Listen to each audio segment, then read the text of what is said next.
Protection of the rights of the Russian-speaking population. Russia declares this as one of the justification for the war against an independent state. But how did the so-called Russian-speaking population appear on the territory of Ukraine in the first place? This is the result of a deliberate imperial policy of Russification of Ukraine that has been going on for at least 250 years. The first suppression of the Ukrainian language began during the occupation of Tsarist Russia. In 1720, Tsar Peter I issued a decree banning the printing of books in Ukrainian. In 1729, his successor Peter II ordered all state decrees and orders to be rewritten from Ukrainian into Russian. In 1764, Empress Catherine II wrote in an instruction to her general prosecutor, Little Russia, Livonia and Finland, as well as the Smolensk region, these provinces should be Russified. But despite numerous bans and attempts to eradicate the Ukrainian language, people continued to speak it, so Russia took more radical steps. In 1863, the Valuev Circular was issued. This was a decree from the head of the Ministry of Internal Affairs of the Russian Empire, in which he completely denies the existence of the Ukrainian language. The imperial authorities believed that the existence of books in Ukrainian would encourage the growth of anti-Tsarist sentiments. Even the translation of the New Testament into Ukrainian was considered dangerous and harmful. The next attempt to completely destroy the Ukrainian language was the Ems Ukaz of 1876. It is a secret decree of the Russian Emperor Alexander II,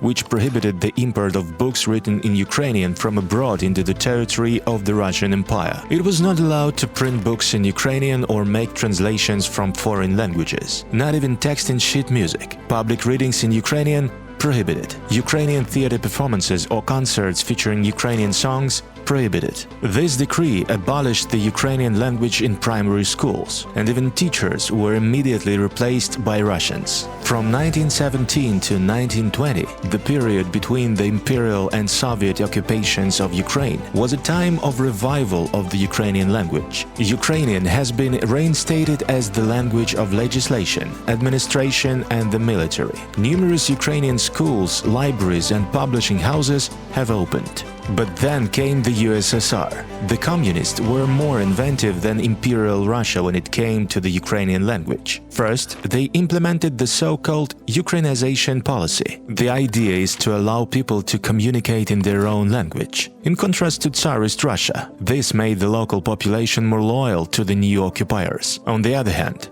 the relaxation of the Ukrainian language policy made it possible to identify nationalist citizens. In 1932 to 1933, the process began to reverse. The Soviet government stopped the policy of Ukrainization and reversed the persecution of Ukrainians. In the following decades, not only the language but the Ukrainian native speakers themselves were physically exterminated. During the Great Purge of 1937-1938, around 200,000 people were convicted in Ukraine. About two-thirds of them were sentenced to death. That is why the generation of Ukrainian artists of the 20s and 30s is called the executed Renaissance. Dozens of Ukrainian cultural figures fell victim to Stalin's terror.